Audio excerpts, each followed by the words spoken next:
technology problem. So now I'll request Professor Sami.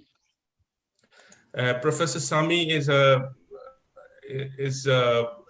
really a professional into human resource management. He has a very enriching work done on human development. He has a lot of research publications from the women perspective of how a woman has been contributing and how they can be harnessing and leveraging the potential they have. So Professor Sami, we'd like to have this is the first iceberg session, so we just need to give us a holistic perspective, and then at a later stage, we can further go deep into it. So Professor Sami, please go ahead, sir. Is it open? My mic is open? Yes, we are audible. You're audible, quite audible. Very, very good morning. Assalamu alaikum and good wishes to everybody. I know somewhere, I don't know the time differences and all, but it is 9:30 here around. So we are 2.5 hours or sunsets late than India. The good news is, as far as women issue is concerned, I just have little interest since beginning when I was doing my PhD. And at that time, I got interest in women issues. So for last 1988-89, that was the year when I was introduced to women studies. And that was the new avenue at that time in India. All Veena Majumdar and all that big team, because 1974, the first towards equality report came in India. So 80s was when the women issues, the ministry started getting formed and all. Anyway, that is cutting short. So I have developed little interest, but of course, then I went into more mainstream HR research and all. But it is very important, like in the beginning, we don't have less time, so we have to focus on the issue. But it is very important to for a researcher or for anybody to sensitize yourself from women perspective, because sometimes you are neutral, you don't know how, so you just go with the flow. But the moment you become to look into data and the information, then you can better analyze and better understand a situation, either it is a sociological issue or economic issue.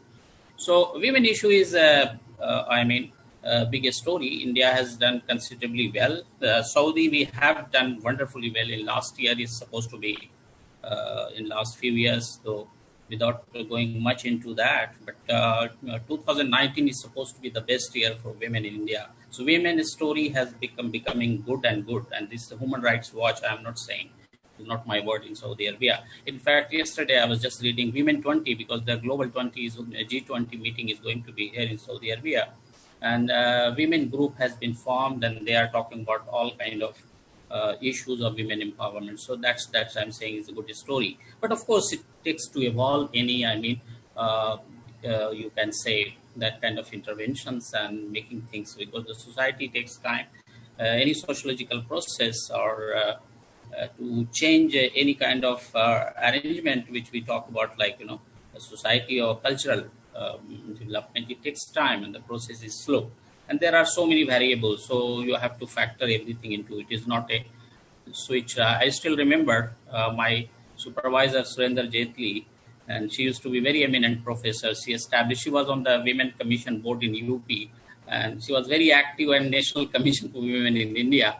So one of the seminar on women, I said, why not this issue? You just fix this. Then she started laughing. I said, why not in first 5-year plan when we became, then he said, no, we have to prioritize and women issue. And then, so as a young researcher, I know when in the Women Studies Center and also, but I was get exposed to the women issue. So I was better organized, or you can say better educated. So that's the very important issue for any researcher I see, or I will tell, to look from women perspective. Similarly, so that because you can't ignore half of the population and all. West is a different story. In India and in our area, Middle East and GCC is different story. Because they have been forced now. They don't have a choice. Women have to employ themselves to cut out their poverty and all. And then COVID has done really big damage to them, right? Especially everywhere. because women is the marginalized. Yeah, coming back to the Indian story little. So 80s when I was doing 88 or something, the invisible hand, that report came, a National Commission report came on women in unorganized sector and all. And at that time I was working on women in coal mines, but I have interest women working employed in formal sector as well.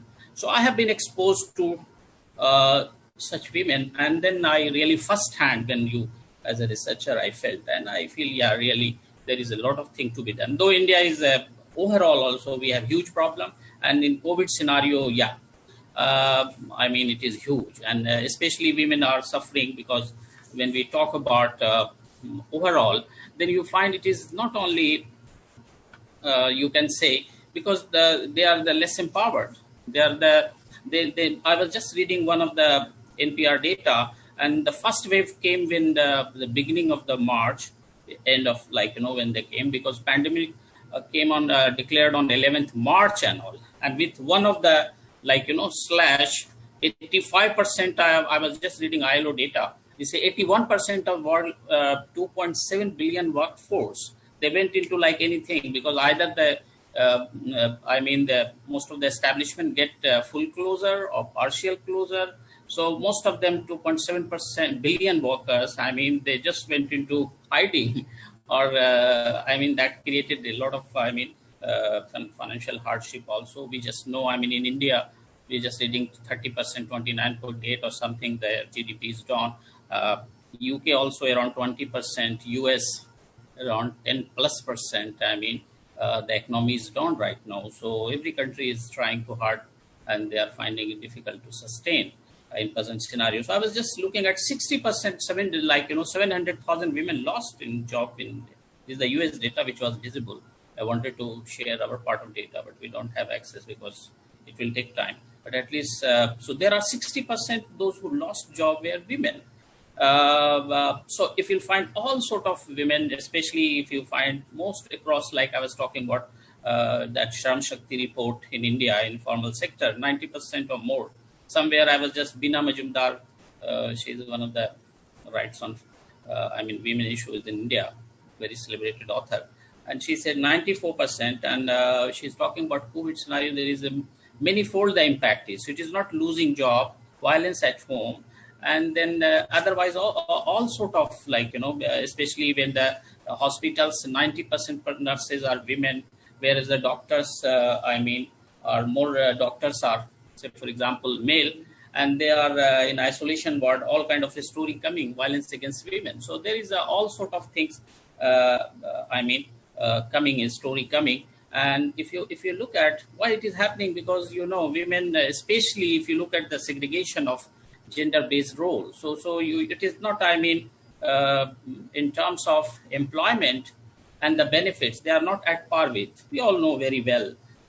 In US, where women earn 81 cents as per as $1 earned by men, there is a huge data. Then there is a disparity in terms of senior position across world. So you will find 20% on senior position. This is the world data. Another country will find less.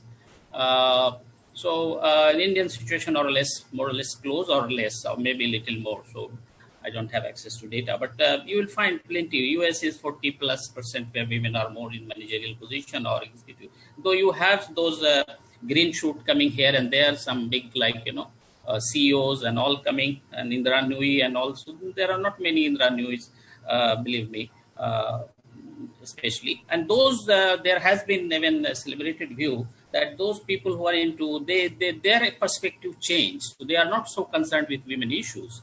So that's also one of the worry.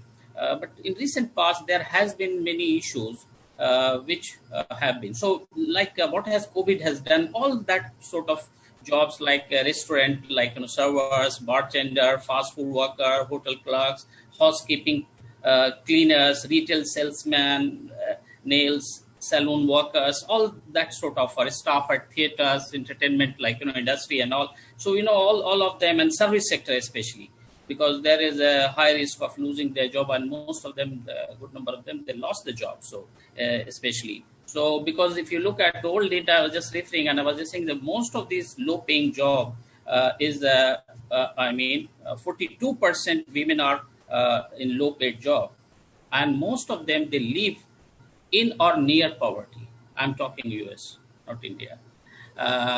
So this was data. So I'm just giving a snapshot of what kind of situation happening in one of the developed countries and all, which we talk about flag bearer of equality and all these. So that is what is happening in that part. So our part of the story is here, like I just said, or Indian situation, and also especially if you look at the Indian perspective, if you try to see, or even Middle East, we find the story is not very, I mean, if employment of women is concerned, or career, if you try to look at. So career is especially when we talk about work-life balances, like Sarah's story talking about maternity and all. So we all know, I mean, the kind of stuff women face, and especially most of them, they get fired if they are not into public sector job or private sector job, somebody, because there are plenty of women to replace them. So there is already a labor pool. So labor market also play important role in that scenario. So I was just wondering, I was just looking at some of the data, and I was finding, especially in US context and COVID, they said 90% women, if you self-employed women association, that's SEWA, they just conducted the COVID impact, and they find in 20 different trades that all of the women, they have faced income loss, which is their survey saying in Indian context. So if you look at, like I was just talking about, 83% of nurse and midwives are females, and then vice versa, where male is more into doctors, like 84% in India, the doctors are male. So that kind of like isolation wards and all that kind of happening. Otherwise, also all kind of within the house, even in Indian situation, I was reading or elsewhere. I don't want to comment on more on this part of the story because I don't have data. But this we have seen. We have informally the many the divorce rate has gone up, especially, and then violence has gone up during this pandemonium because people were in the house and all, and that has happened elsewhere as well. So that is the story. Crime, hate crimes has gone, racial slurs, especially, I mean, all kind of with, you can say, which has been disproportionately for women. Women have 3 times more chances to get this is the, I mean, because of the race or because of other, you can say, sociological makeup to face that kind of brutality. So that is also a reality. Other issue is if we try to look at what career we're talking about, very important issue is here, the COVID has done, that how we are going to equip them. Like we just talked about 30% loss in GDP. So most of the companies are hard pressed, and women is the least. Like I said, most of them are informal sectors, and informal sectors also, like, those jobs which are service sectors. So they are the worst sufferer. So unless I can say it needs huge push from the government, or like especially in case of India, and how the kind of support system or other, like that come up. Otherwise, as an individual, like they are really at the mercy of the most of, like here in our society, most organized. You can say the women have taken lead in, especially in recent past. Most of the girls getting, because girls constitute more in Saudi Arabia. So you'll find 60% or more the higher education, the girls only. So girls are studying. They constitute 76% women complete high schools in Saudi Arabia than 60% males. So they are more into school, more responsible. I can't say more intelligent. It will be too controversial. So I don't have any data on that. But I mean, they are more responsible. They are more organized, and they complete higher education. That's the Saudi data I'm referring. So Professor, thank you.